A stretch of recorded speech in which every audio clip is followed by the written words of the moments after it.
Hello guys, আজি মই বনাবলৈ ওলাইছো পাৰ মাংসৰ জালুকিয়া আৰু পাৰ মাংসৰ জালুকিয়া বনাবৰ বাবে এয়া দুটা পাৰৰ মাংস লৈছো আৰু ইয়া তেজপাত, জালুক, ইলাইচি আৰু দালচিনি আৰু কুটি থোৱা পিয়াজ আৰু অলপ অমিতা আৰু আলু লৈ লৈছো আৰু আদা নহৰু পেষ্ট আৰু দুটা কেঁচা জলকীয়া আৰু ইয়া হালধি আৰু নিমখ ভালদৰে মেৰিনেট কৰি ল'ব লাগিব আৰু মেৰিনেটৰ বাবে এয়া মই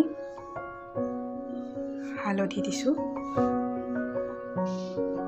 1 চামুচ নিমখ,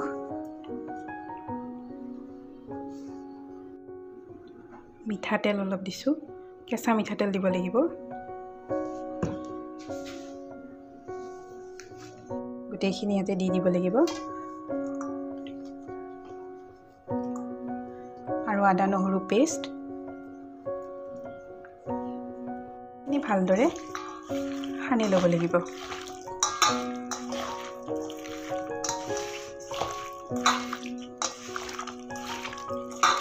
কেৰাহীখন মই বহাই লৈছো। এতিয়া ইয়াত তেল দি লৈছো। আমাৰ কেৰাহীখন গৰম হৈ গৈছে। এতিয়া আমি ইয়াত শুকান মছলাখিনি দি দিম। তেজপাত দুটা দি দিছো আৰু ইয়াত ইলাইচি আৰু দালচিনি।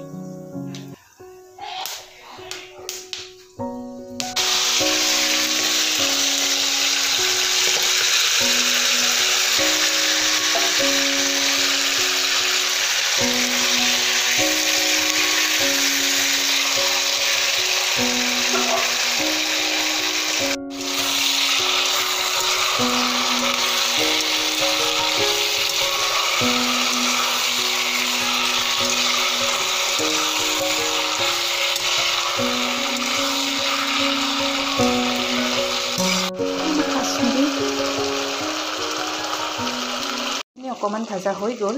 এতিয়া কাটি থোৱা আলু আৰু অমিতাখিনি ইয়াতে দি দিলোঁ। গোটেইখিনি ভালদৰে মিহলাই আকৌ ভাজিব লাগিব।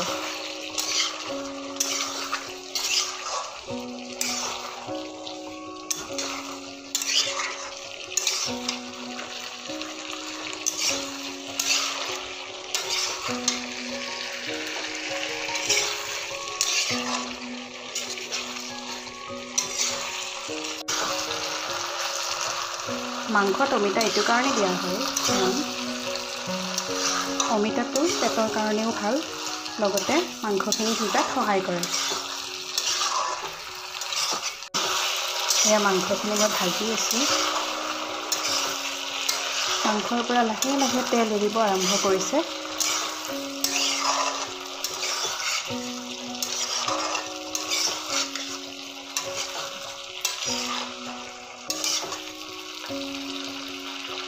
যেতিয়ালৈকে তেলখিনি শুকাই নাযায় তেতিয়ালৈকে ভাজি থাকিব লাগিব।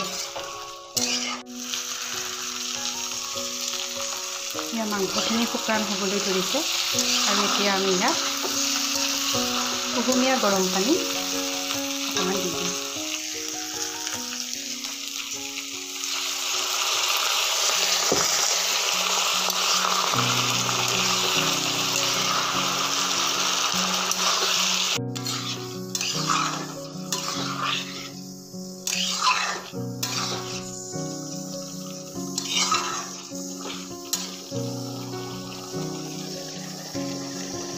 এতিয়া 5-10 মিনিটৰ কাৰণে ঢাকনিখন দি দিব লাগিব। এতিয়া আকৌ জুইৰ ফ্লেমটো বঢ়াই মাংসখিনি আকৌ ভাজিব লাগিব।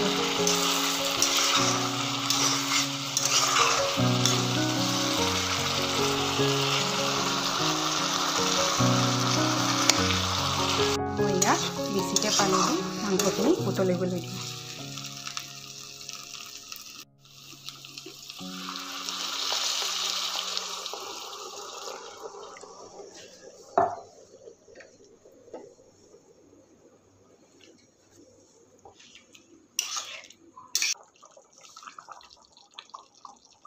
আমাৰ মাংস উতলি আছে। যিহেতু মই পাৰ মাংসৰ জালুকিয়া বনাই আছোঁ, গতিকে ইয়াত এতিয়া জালুক বেছিকৈ দি দিম।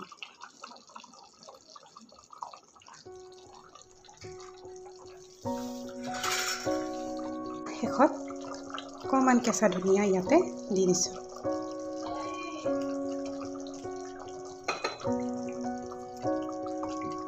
আৰু এতিয়া জুইৰ ফ্লেমটো অফ কৰি দিলোঁ। মাংস ৰেডি।